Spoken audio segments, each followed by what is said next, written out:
Okay, this is part 4 in the Sumerian series, Sumerian Origins. Enjoy.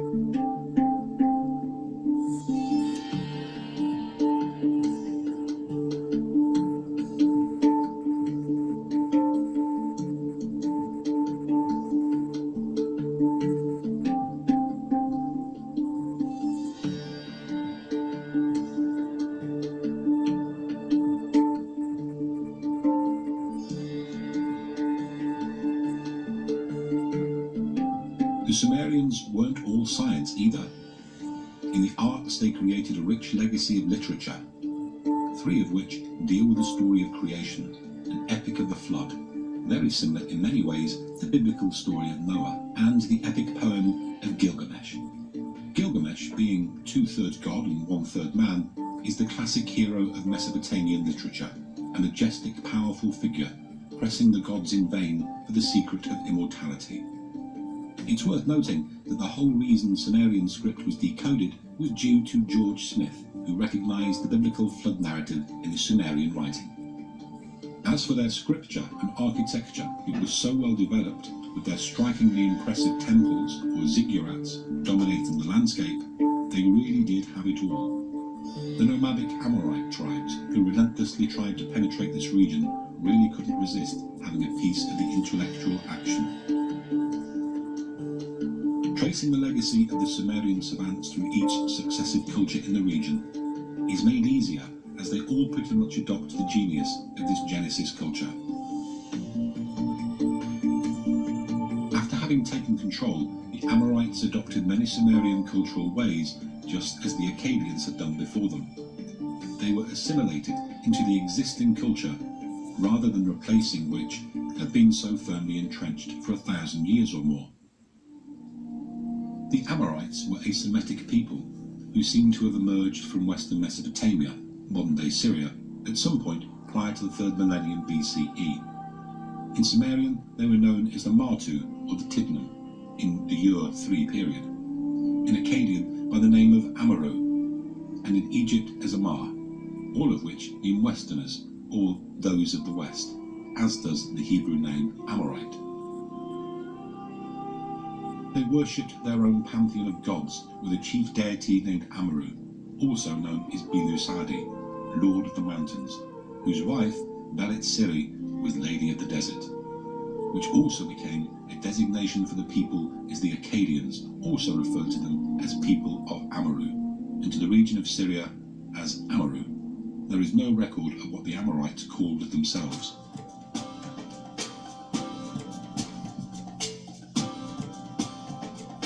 The god Amaru's associations with the mountains, and his wife with the desert, suggest that they may have originated in the area of Syria, around Mount Hermon, but this is unsubstantiated.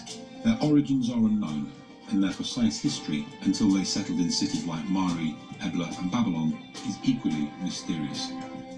The idea that the Amorites were giants is supported by the report of the spies, who Moses sent through the land of Canaan. The Amorites were one of the people groups they saw, Numbers 13:29, and they claimed that all the people whom we saw in it are men of great stature, Numbers 13:32.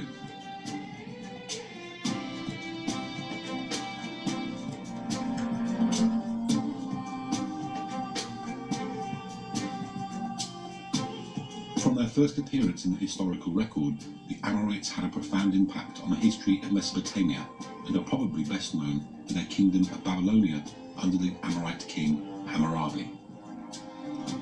The span between 2000 and 1600 BCE in Mesopotamia is known as the Amorite period, during which their impact on the region can most clearly be discerned, but there is no doubt that they influenced the people of the various cities long before that time, and their impact was felt long after. In search of the origins of the Sumerians, it is a process of gathering data on the individual cultures who interacted, interbred, conquered, and inevitably fused into one. The fusion of Ubaid, the Sumerians, and the Amorites are essentially the recipe that one must distill to single out who these people were. The Amorites first appear in history as nomads, who regularly made incursions from the west into established territories and kingdoms. The Amorites were semi-nomadic groups from northern Syria, whom Babylonian literature described in extremely negative terms. The Amorite, he is dressed in sheepskins. He lives in tents in wind and rain. He doesn't offer sacrifices. Armed vagabond in the steppe. He digs up truffles and is restless. He eats raw meat, lives his life without a home, and when he dies, he is not buried according to proper rituals.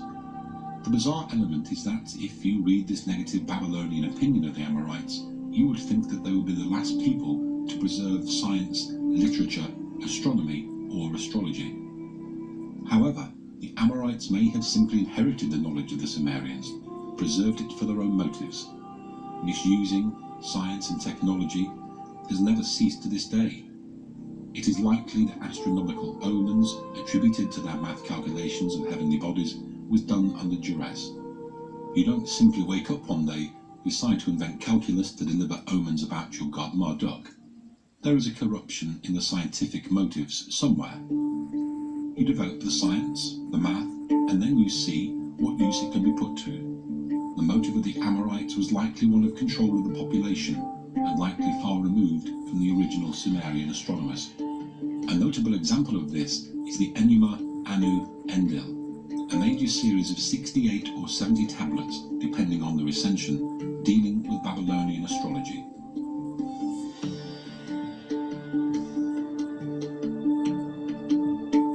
The series was probably compiled in its canonical form during the Kassite period, 1595 to 1157 BCE, but there was certainly some form of prototype Enuma Anu Enlil current in the Old Babylonian Amorite period, 1950 to 1595 BCE. It continued in use well into the first millennium, the latest datable copy being written in 194 BCE. It is believed that the first 49 tablets were transmitted to India in just 4th or 3rd centuries BCE, and that the final tablets dealing with the stars had also arrived in India just before the start of the Common Era. There was a remarkable preservation process happening lasting centuries. The term Amorite may not have originally referred to a specific ethnic group, but to any nomadic people who threatened the stability of established communities. Even if this is so, at some point, Amorite came to designate a certain tribe of people with a specific culture based on a nomadic lifestyle of living off the land and taking what was needed from the communities they encountered. They grew more powerful as they acquired more land, until finally they directly threatened the stability of those in the established cities of the region. This situation came to crisis during the latter part of the Third period, also known as the Sumerian Renaissance, 2047 to 1750 BCE. King Shuli of the Sumerian city of constructed a wall 155 miles, 250 kilometers long, specifically to keep the Amorites out of Sumer. The wall was too long to be properly manned, however, and also presented the problem of not being anchored at either end to any kind of obstacle. An invading force could simply walk around the wall to bypass it, and that seems to be precisely what the Amorites did. Amorite incursions led to the weakening of and Sumer, which encouraged the region of Elam to mount an invasion and break through the wall. The sack of by the Elamites in 1750 BCE ended Sumerian civilization, but this was made possible by the earlier incursions of the Amorites and their migrations throughout the region, which undermined the stability and trade of the cities.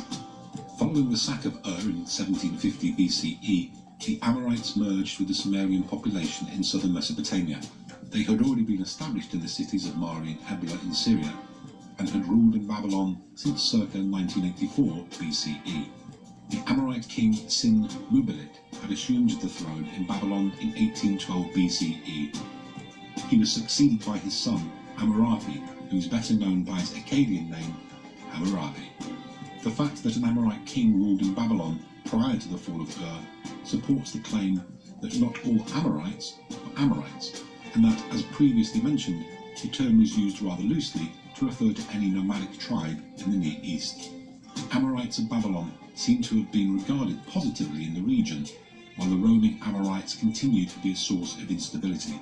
The Amorites of Babylon, just as those who inhabited other cities, worshipped Sumerian gods and wrote down Sumerian myths and legends. The only thing we can say for sure on the origins of the Sumerians is that there are trails of evidence. Their science was extremely high at the very beginning of their appearance in Sumer. The Ubaid and Amorites have equally mysterious origins and, at times, difficult to separate. Amazingly, there are over 1 million cuneiform tablets discovered to date. The majority are waiting to be translated.